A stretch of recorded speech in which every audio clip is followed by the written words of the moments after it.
৫ August Awami League সরকারের পতনের পর বাংলাদেশে যেন একের পর এক অস্থিতিশীল পরিবেশ গড়ে উঠছে। আমরা দেখতে পাচ্ছি পাহাড় থেকে সমতল সব জায়গায় বিভিন্ন অস্থিতিশীল পরিবেশ তৈরিতে কাজ করছে আওয়ামী লীগের যে সকল লেজুর ভিত্তিক সংগঠন ছিল তারা। ওলামা লীগ, কখনো ছাত্রলীগ, কখনো রিক্সা লীগ, কখনো বা পাহাড়ের স্বাধীনতাকামী লীগ, ওলামা। পরে আমরা দেখতে পেয়েছি যে ঢাকা বিশ্ববিদ্যালয়ের যে তোফাজ্জল হোসেনকে একইভাবে নির্মমভাবে পিটিয়ে হত্যা করেছে।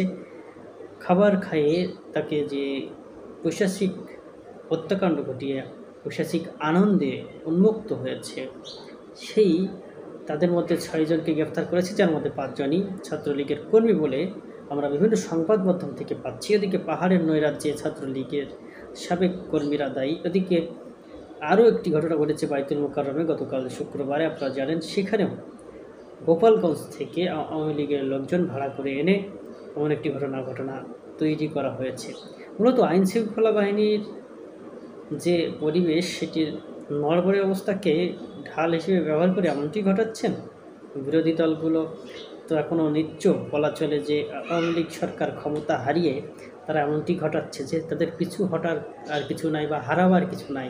তারা তো তাদের সেই মোক্ষম যে ক্ষমতা সেটি হারিয়ে ফেলেছে, যার ফলশ্রুতিতে এই ঘটনাগুলো ঘটাচ্ছে। এই জন্য আমরা দেখতে পাচ্ছি যে 3টি ঘটনার সাথেই একটি যোগসূত্র রয়েছে: ঢাকা বিশ্ববিদ্যালয়, রাঙামাটি এবং বাইতুল মোকাররম।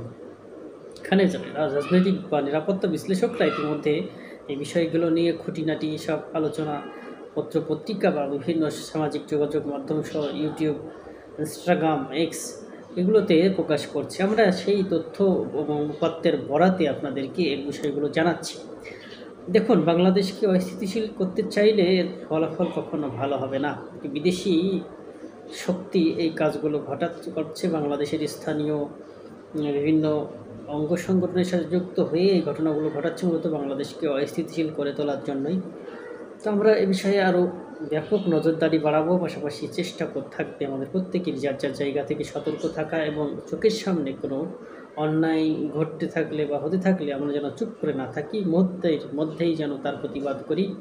এবং কেউ যদি এই মব জাস্টিসের নামে আইন হাতে তুলে নেয়, তাদেরকেও প্রতিরোধ করার জন্য আমরা চেষ্টা করব। তো এই ছিল এখনকার মতো না আপনাদেরকে দেওয়া সর্বশেষ আপডেট তথ্য।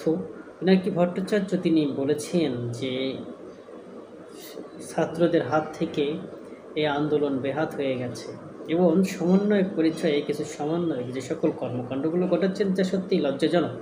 শাহজালাল বিজ্ঞান প্রযুক্তি বিশ্ববিদ্যালয়ের যে ঘটনাটাও মানুষের মনে নাড়া দিয়েছে এবং তারা বিভিন্ন সমালোচনা করছেন যে শিক্ষকদের কেন সমন্বয়করা শপথ পাঠ করাবেন। তো সমন্বয়কদেরও সতর্কতা জারি করেছেন ডক্টর জাহিদ হাসান, তিনিও একজন সোশ্যাল অ্যাক্টিভিস্ট বলা চলে।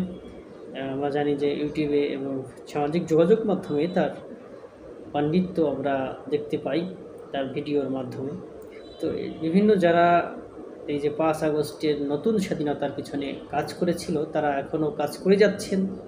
এই সরকারের বিরোধী দল হিসেবেই তারা থাকছেন বা থাকবেন, এমনটিও জানিয়েছেন পিনাকি ভট্টাচার্য। তিনিও এমন কথাই জানিয়েছেন। কনক সরোয়ার সহ যে সকল মানুষেরা দীর্ঘ প্রচেষ্টায় এই আমাদের এই স্বাধীনতা, তাদের অবদানকে ভুলে গেলে চলবে না। ফেস দ্য পিপলও কাজ করে যাচ্ছে, এমন অসংখ্য যারা ছিল প্রত্যেকেই যার যার জায়গা থেকে কাজ করে যাচ্ছে। আমাদের এখন সতর্ক থাকতে হবে, এই আন্দোলন যেন বেহাত না হয়ে যায়। যারা চ্যানেলটি দেখছেন অবশ্যই চ্যানেলটি সাবস্ক্রাইব করে সঙ্গে থাকবেন। ধন্যবাদ।